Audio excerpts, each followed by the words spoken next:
he here? Is he all sick or something? RHAT. I know what it is. All I've gotten today are comments about what the stock price is. All morning. You know, it was at 41, it was at 42, it was at 47, it was at 53, it was at 51. Every machine, as far as I can tell, on the show floor is pointed to their E-Trade accounts, to their broker accounts. They know the Red Hat price. I can't believe it.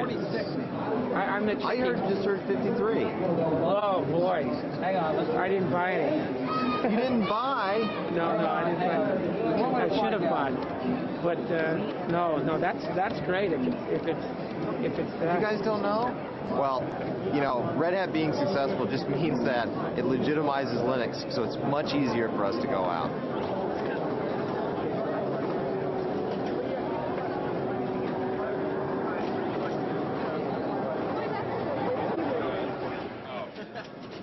Yeah, our made-for-digital homoerotic adventure tapes. The government's confiscated that one. Yeah.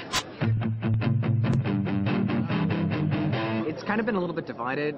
You've got a lot of people that are pretty hardcore, and they're kind of offended by that, you know, because they work really hard and they're not really getting maybe their fair share out of that.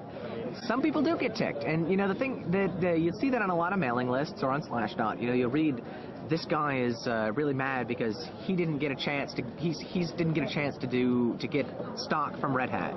He didn't get a chance to get a job from this other company, you know.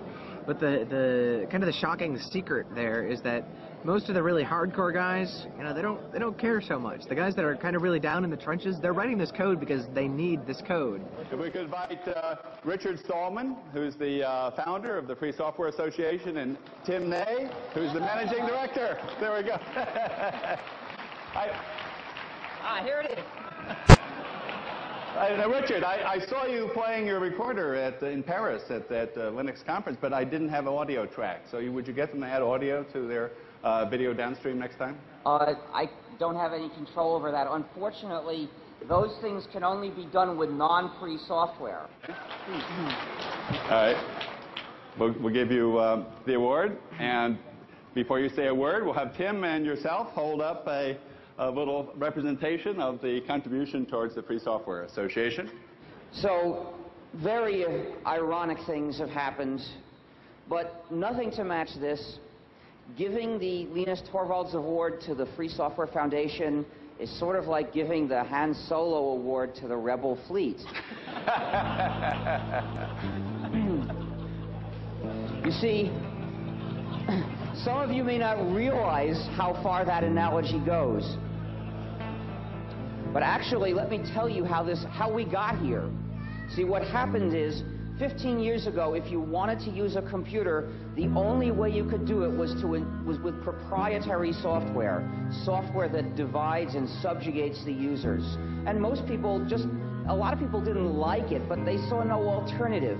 But some of us were determined to make an alternative, and we said we're going to develop a free operating system, a free software operating system that will give users the chance to have freedom while they use their computers.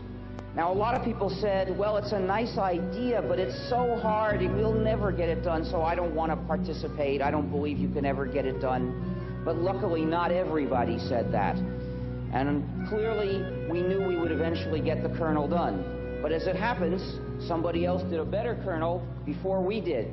Now, in the old days, we had an overall strategy for calling people's attention to the importance of freedom, to the freedom that they can have or not have when they use a computer.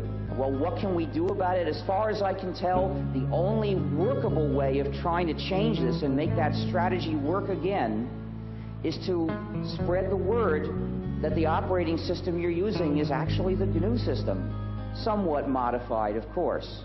And when people know this, they'll take a look at the reasons we developed this system, they'll think about these issues, and some of them will decide they agree. So I ask people, please tell people this is the GNU system. It's the combination of GNU and Linux, so we can call it GNU/Linux.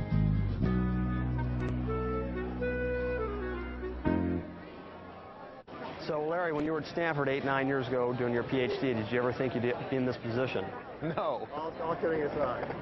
No, I had no idea, honestly. What did you do when you were finishing up your PhD? You know, that's a good question. I really didn't have a good idea. I mean, here we are on this huge show floor. There are people just going crazy about Linux. We had 6,200 people crammed into a room to see Linux speak last night. Here we are with, you know, all of these huge vendors all over the show. It's just, you have no idea that this is going to happen. I mean, this is just this little operating system that we were happy with, that a few people cared about.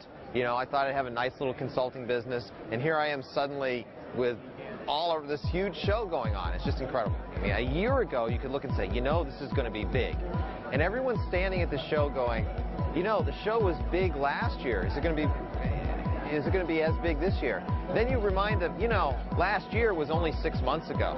Then they go, oh, Linux time.